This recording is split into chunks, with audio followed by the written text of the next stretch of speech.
মায়ের সঙ্গে যখন পিঠে করতে বসে আর সুপ্ত প্রতিভা যখন উঠে আসে,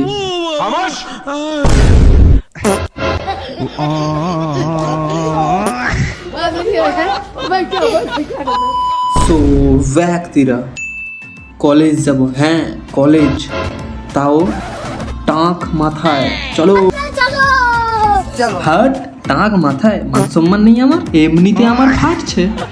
এই অনেক হয়েছে, এবার একটু পড়ার দিকে আসা যাক ক্লাসের মধ্যে। দেখো ভাই, সত্যি যদি ক্লাসে থাকতে হয় মজার পাশাপাশি কিন্তু আমাদের প্রিয় মধু স্যারের লেকচারও শোনা হোক না। চলো। তার কাছে পাড়া প্রতিবেশী বন্ধু বান্ধব বলে যে তুই ফেলিওর, পাড়া প্রতিবেশী বন্ধু যখন বলে যে দেখো এই যন্ত্রটা হচ্ছে সবচেয়ে কাজ, তো এটাকে ইগনোর করে যাবে একেবারে, মোবাইল লিংক বাজুক, ঠিক আছে, আছে কিছু নাই।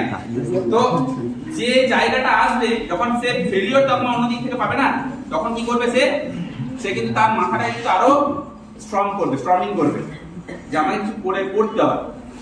এবার সেক্ষেত্রে যদি কারোর বাবার যদি একটা কাজু বাগান থাকে কিংবা 4-5টা ট্রলার থাকে, সে ওরকম থেকে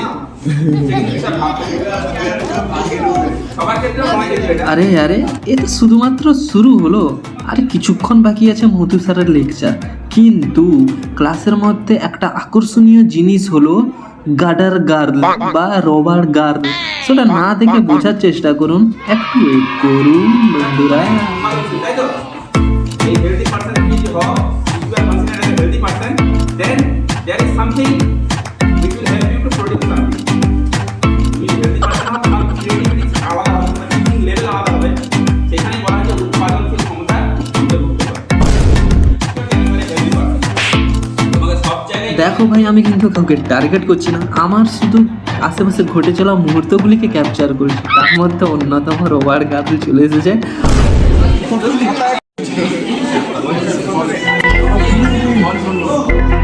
ओ भाई ये क्या है?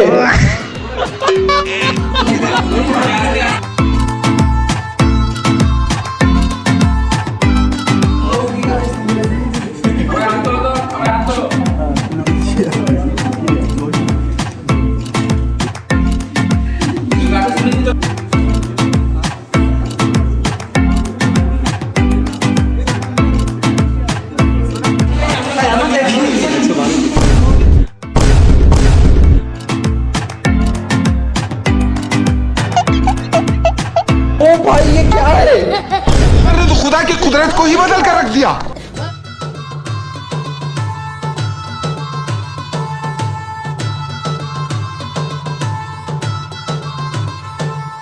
তাহলে ক্লাস শেষ ভাই, চলো যাওয়া যাক।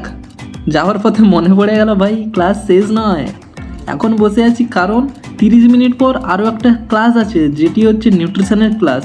আর মেয়েরা এখানে 30 মিনিট দাঁড়িয়ে আছে, আমরা বসে আছি। কিন্তু ক্লাস তো অবশ্যই হবে, তার সঙ্গে অনেক মজাদার কথাও হবে, কেননা ক্লাস অনেক দিন পরের শুরু হলে যেটি হয় সেটাই হবে। তো ইনি হচ্ছেন আমাদের নিউট্রিশন ম্যাডাম, আর বেশি কথা না বলে কথাগুলো শুনে মজা নেওয়ার চেষ্টা করি। প্রত্যেক শুক্রবার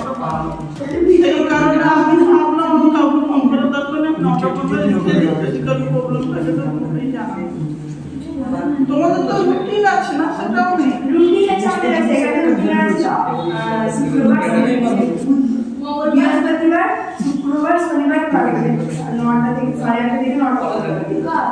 এই স্যার নিউট্রিশন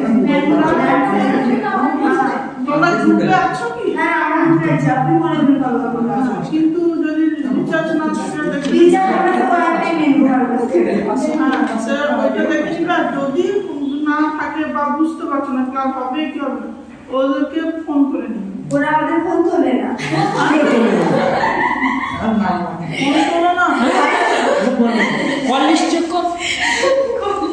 কালকে আমাদের আজকে এসএমএস করেছে, কালকে রিপ্লাই। রাত 10টার সময় এসএমএস করবে, ততক্ষণ কে দেখবে? হ্যাঁ না আমি কে এসএমএস করি সে পয়সা পাঠান না, ফোন করবে যদি না, যদি সত্যি ইচ্ছা থাকে যে আমাদের এই সেকশনে টিপস এন্ড কিছু নিয়ে আমরা পড়তে তো হবে, আপনি বলতে হবে না ক্লাস করবে, নোটস লেখা আমরা ক্লাস তো আমাদের যে টপিক সব পড়াবো না। আর স্যারের আলোচনা করার পর অর্থাৎ কথা বলার পর বোঝা গেল একটা রুটিন সম্পর্কে ধারণা, যে ধারণার পর থেকে শুরু হবে সিলেবাসের পড়াশোনা আর পরে শুরু হবে পরীক্ষা। যাই হোক, পরীক্ষার জন্য এখন থিওরি ক্লাস করব, থিওরি ক্লাসের পর সোজা প্র্যাকটিক্যালে ঢুকবো। কিন্তু থিওরির মধ্যে কিছু লেখা আর কিছু পড়াশোনা করার পর আসছি একেবারে প্র্যাকটিক্যাল রুমে।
কেমন জানি মনে হলো প্র্যাকটিক্যাল ক্লাসের তুলনায় থিওরি ক্লাসটা খুবই বড়। কিন্তু ভাই, এটা হচ্ছে জুলজির প্র্যাকটিক্যাল।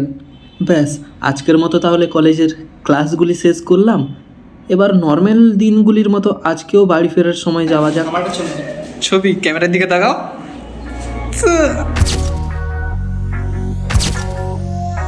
আর এটি হচ্ছে কলেজের ভেতরে ঠিক গেটের একেবারে সামনে।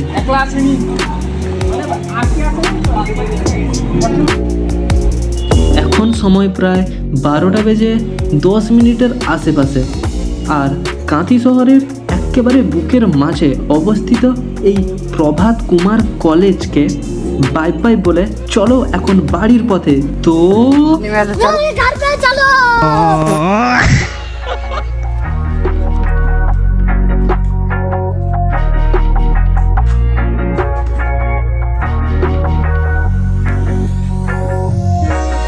সো ব্যক্তিরা keep smiling, stay smiling and আজকের মতো বাই বাই।